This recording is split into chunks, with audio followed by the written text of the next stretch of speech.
Joining us right now with reaction to last night's joint session of Congress and the president's remarks is Virginia Democrat Senator Mark Warner. He's the vice chair of the Intelligence Committee. And, Senator, thanks for being here this morning. Thank you, Becky. There was a pretty stark contrast between the two sides of the House chamber yesterday. What happened from your perspective? Well, listen, I showed up because I respect the office of the president. I disagree with this guy on virtually everything. We're already seeing the effect of his policies. He is, with his new tariffs, we've seen all the Trump stock gains put aside. We see huge uncertainty in the markets. You're talking about this just before I came on. I can tell you, allowing Elon Musk and his Doge boys to come in and randomly go out and fire workers is going to have a huge effect already in Virginia. It's going to have a huge effect across the country. You can't, maybe when you fire guys at Twitter, you can replace them with another coder. But when you fire, FAA folks on airline safety, when you fire folks, National Park Service, when you fire CIA or expose CIA spies to their identity because people don't understand classifications, that's not a good place for America to be. Couple that with the combination that we have reversed 70 years of alliance with democracies around the world, and he is realigned with authoritarian regimes, whether it be Russia, Iran, North Korea, in terms of his votes in the UN against Ukraine, for example, or for that matter, if you don't think President Xi thinks Trump's actions on Ukraine give him a green light to go for Taiwan. That all means, particularly as a former business guy, I can't imagine a more uncertain period. You may like the deregulation, the tax cuts, but the level of uncertainty and the kind of reckless abandon he takes on with some of these other policies, I think is going to be reflected in the market, and I think it's reflected in downgoing of consumer confidence. You think the administration cares about that? President Trump did signal yesterday that it's not necessarily the market that he's watching on this. This is something where he said there could be some pain. There could be some pain in the short term as he's trying to get to a... The one thing that I don't want to try to protect Donald Trump. The one thing that I think anyone who knows him knows he watches the market. And I think the market is going to, has already put out a verdict. There were a lot of Trump gains right after the election. Those have all declined since then. I'm hearing people, and the notion, and maybe I'm a little biased, my mom's family came from Ontario, but the idea that somehow the Canadians are our enemies, I mean, that doesn't pass the smell test. Or the idea that somehow mass amounts of fentanyl are coming from Canada. Frankly, there's more fentanyl going from the U.S. into Canada than vice versa.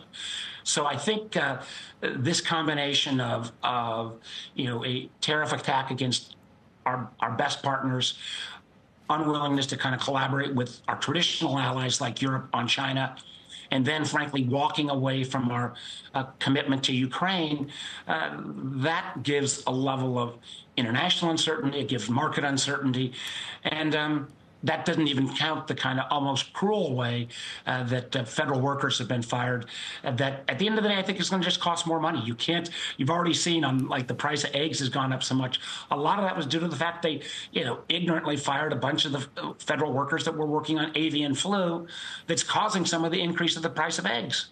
I mean, at some point, and I'm starting to see from my Republican friends... The culling of the flocks is, we get caught up in the egg prices. I'm not sure that that's the most productive way of looking at things. But this is the guy that said he was going to lower food prices. Didn't he come in saying he was going to lower food prices? Food prices, in his 42 days are not down. Now, listen, I would like there to be a more positive report for our country. But this is, we've got chaos on steroids, and we have, if Musk had come in, and I helped Mr. Musk a dozen years ago break into the space oligopoly at that point, SpaceX was a great success, but to come in and kind of run rampant through the federal workforce, you don't replace an NSA coder. You don't replace someone who has been a researcher on medical research overnight. You want to stand up against innovation, technology advance in China. Don't cut research randomly the way they already have in terms of NIH grants, for example. Senator, let's just ask about what the Democrats are doing in opposition, because I think last night, watching a little bit of the ruckus and the chaos, that it probably didn't land the way some of those Democrats were thinking it was going to. kind of lays out what are you doing about this? Is there a united front from the Democratic Party? There's very close majorities, particularly in the House, and yet it doesn't feel like the Democrats really have much of an opposition plan or an alternative plan. They don't plan on working with the president. That's pretty clear. But what is the alternative plan? Well, again, I supported some of the president's initial appointees. I thought this would be like Trump 1. I have not since then, since this has been so far. I expected a flood. I didn't expect a tsunami in terms of some of these actions. There was nothing in the president's speech last night that had any unifying theme that called anybody to any kind of common cause. Listen, I think the theater that has gone on in the last number of State of Unions from both sides, we can all remember the shouting out at Obama's States of the Union. I don't think that ought to go on. But this didn't start with the Democrats in 2025. The State of the Union, I've never heard a speech that had a darker vision for kind of the world and a less even feeble attempt to try to say, hey, we may have disagreed on the election, but we got to work together now. Instead, we heard this, campaign rally reports of, Joe Biden's worst mistakes. That may play to the base I think for a business community. I say this as somebody who spent longer in business than in politics. You want somebody that's going to say, how are we going to maximize value for our country? How are we going to maximize value for our people? I didn't hear a lot of that last night. Senator, one of the arguments we're hearing Democrats make right now is that these tax cuts or tax extensions only benefit the wealthy. In fact, as you probably know, almost all Americans would see a tax hike if these were to expire. And that's because of the standard deduction doubling under the 2017 tax changes, the child tax credit doubling. So what is your view of the tax extension? How do you think that's going to play out? First of all, if you look at who receives the vast majority of the benefits. That's on a dollar basis because the wealthy make the most and pay the most. You asked me a question. Let me respond. I mean, okay. Were there some things that hit middle class folks? Yes. The vast majority of the benefits went to the folks at the very top. And if the price of that, and there is no way you can get to these numbers without cuts on Medicaid, without cuts in areas that I don't think Americans are ready to stand up for in terms of like research, which we've already seen. And again, as somebody who spent years working on the Simpson-Bowles plan when we were concerned that the debt was at 16 trillion and might go to 17, and now we're double that.